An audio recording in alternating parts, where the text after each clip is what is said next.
Hello everyone, আসসালামু আলাইকুম। চলে এসেছি নতুন একটি ড্রেস মেকিংয়ের ভিডিও নিয়ে। তো আজকের ভিডিওতে আমি এই ড্রেসটা মেকিং করে তোমাদেরকে দেখাবো। তো শুরুতে আমি বলে রাখি, টিকটকে কিন্তু কয়েকদিন ধরে এই ড্রেসটা আমার চোখের সামনে এত ঘুরঘুর করতেছে, মানে বারবার ভিডিওটা আসতেছে। তো ভাবলাম আমিও এই ড্রেসটা মেক করেই ফেলি। এই ড্রেসটা মেক করার জন্য আলাদাভাবে আমি কোনো কাপড় কিনে আনিনি। আমার ঘরেই যে কাপড়টা ছিল আর কম দামে কিছু লেস ছিল, তো এই কাপড় আর লেস দিয়ে কিন্তু আমি ড্রেসটা মেক করে নিয়েছি। কিভাবে তোমরা এই ড্রেসটাকে কাটিং করবে সে আইডিয়াটা তোমাদের সাথে আমি শেয়ার করব। তো প্রথমে বলে রাখি, তোমরা এখানে এই ড্রেসটা বানানোর জন্য 3 গজ পরিমাণ কাপড় নেবে। আমি যেহেতু কাপড়টা নর্মাল একটা ড্রেস বানানোর জন্য কিনেছিলাম, আমি 2.5 গজ কাপড় কিনেছি। তো 2.5 গজে আমার কিন্তু ড্রেসটা ভিডিওতে যেরকম লং ছিল এতটা লং হয়নি। তো অবশ্যই তোমরা এখানে 3 গজ পরিমাণ কাপড় নিয়ে নেবে, 2.5 হাত বহরের কাপড় নিতে হবে। তাহলে তোমরা ভিডিওতে যেরকম ড্রেসটা লং ছিল এতটাই লং দিয়ে বানাতে পারবে। আর ভিডিওতে তোমরা ড্রেসের মধ্যে যে লেসগুলো দেখতে পেয়েছো, এই লেসগুলো আমি দেইনি। আমার ঘরে কম দামে কিছু লেস ছিল, এজন্য আমি এগুলো দিয়েই ড্রেসটা বানিয়েছি। টিকটকে আমি একটা শর্ট ভিডিও আপলোড দিয়েছিলাম, তো সেখান থেকে দেখলাম তোমরা আমাকে এত ভালোবাসা দিয়েছো যে আমি পরবর্তীতে অবশ্যই তোমাদেরকে আবারও এই ড্রেসটা মেক করে দেখাবো। অবশ্যই আমি এই সেম ভিডিওতে যে কাপড়টা ছিল ওই কাপড় এবং ওই লেসগুলো এনেই আমি তোমাদেরকে আবার একটা ড্রেস মেক করে দেখাবো। আর হ্যাঁ, অনেক কাপড়ে জিজ্ঞেস করতেছো যে আমি যে ড্রেসগুলো বানাই এগুলো সেল করি কিনা। তো হ্যাঁ, আপুদের উদ্দেশ্য বলতেছি, যারা আমাকে ভালোবাসো, আমার ভিডিওগুলো পছন্দ করো, আমার ড্রেস মেকিংগুলো যাদের কাছে ভালো লাগে, তো আমি তাদের জন্য এই ড্রেসগুলো সেল করব। তবে আমি যে ড্রেসটা মেক করব এটা একদম রিজনেবল প্রাইসে পেয়ে যাবে আমার কাছ থেকে। তোমরা চাইলে কিন্তু আমাকে আমার ফেসবুক পেজে ইনবক্স করতে পারো। নর্মালি আমরা যেভাবে কামিজ কাটিং করি একইভাবে কিন্তু আমাদেরকে এখানে কামিজটা কাটিং করে নিতে হবে। প্রথমে আমরা পিছন পাটটা কাটিং করে নেব আমাদের সাইজ অনুযায়ী, কারণ পিছন পাটে আমরা কোনো জয়েন্ট দিব না। চাইলে তোমরা দিতে পারো, বাট না দেওয়াটাই ভালো। শুধু সামনের পাটে আমরা জয়েন্ট দিব। এজন্য আমাদেরকে পিছন পাটে থেকে সামনের পাটে 2 ইঞ্চি কিন্তু কাপড় এক্সট্রা বাড়িয়ে নিতে হবে, কারণ আমাদের এখানে সেলাই যাবে।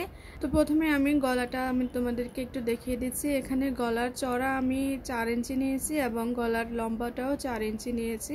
এখানে একটা বোট গলা হবে, আর চাইলে তোমরা কিন্তু গলাটা আরও ছোট করে নিতে পারো। আমি চেয়েছি গলাটা একটু বড় করে দিতে, এজন্য আমি চওড়ায় 4 ইঞ্চি নিয়েছি। তোমরা এখানে 3 থেকে 3.5 ইঞ্চি নিতে পারো। 4 ইঞ্চি নিলে একটু বেশি বড় হয়ে যাবে। আর যারা বড় গলা পছন্দ করো তারা 4 ইঞ্চি নিতে পারো। আর এখানে যে আমরা জয়েন্টটা করব, তো দেখো এই যে আমি যে সাইডে আছি এটা কিন্তু বন্ধ সাইড। তো এই বন্ধ সাইড থেকে আমি 6 ইঞ্চিতে মার্কিং করে নিয়েছি, একেবারে সোজা করে 6 ইঞ্চিতে মার্কিং করে নিয়েছি। আর এখানে যে দেখতে পাচ্ছ আমরা মার্কিংটা কতটুকু সেলাই করব সেখানেও আমি মার্কিং করে নিয়েছি। আর স্ক্রিনে আমি তোমাদেরকে মাপটা দিয়ে দিয়েছি কত ইঞ্চি পর্যন্ত আমরা সেলাই করব, আর বাকি অংশটা কিন্তু আমাদের খোলা থাকবে। তো এখন আমাদেরকে কাটিং করে নিতে হবে।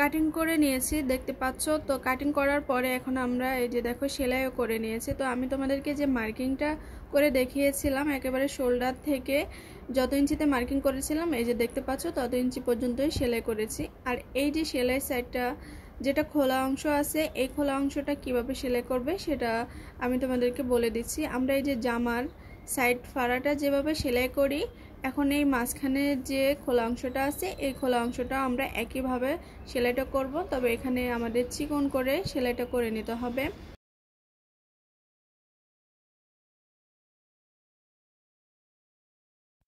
তো এই যে দেখো আমি সেলাই করে নিয়েছি, কতটা চিকন করে সেলাই করে নিয়েছি দেখতে পাচ্ছ। আর আমি এই কোণা থেকে ধরে একেবারে এক সেলাইতেই কিন্তু পুরোটা সেলাই করে নিয়েছি সামনের পাটে, আর এই নিচের সাইডটা সেলাই করার ঝামেলা নেই। আর এখানে দেখো আমি গলাটাও সেলাই করে নিয়েছি। আর এখানে যে জয়েন্টটা দেখতে পাচ্ছ, এই দুইটা জয়েন্টের মধ্যে এখন আমি লেসটা লাগিয়ে নেব। তো কিভাবে লেসটা লাগাবো সেটাও আমি তোমাদেরকে একটু দেখিয়ে দিচ্ছি।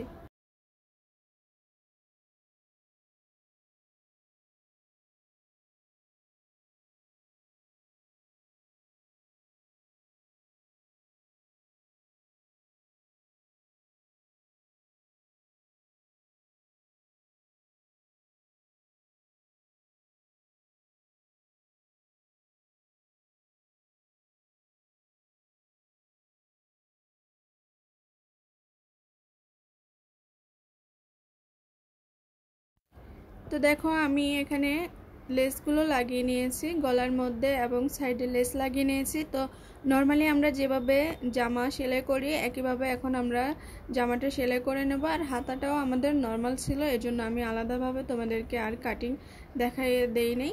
তো এই যে দেখো আমাদের ড্রেসের ফাইনাল লুকটা এরকম হবে। ড্রেসটা আরেকটু লং হতো যদি এখানে 3 গজ কাপড় নিতাম, আমি প্রথমেই তোমাদেরকে আমি বলেছি। আর এই যে মাঝখানের যে অংশটা এখানে কিন্তু স্টোনের কাজগুলো করেছিল ভিডিওতে যেরকম তোমরা দেখেছিলে। তো আমি এখানে আর করব না, পরবর্তীতে আরেকটা ড্রেস বানিয়ে দেখাবো।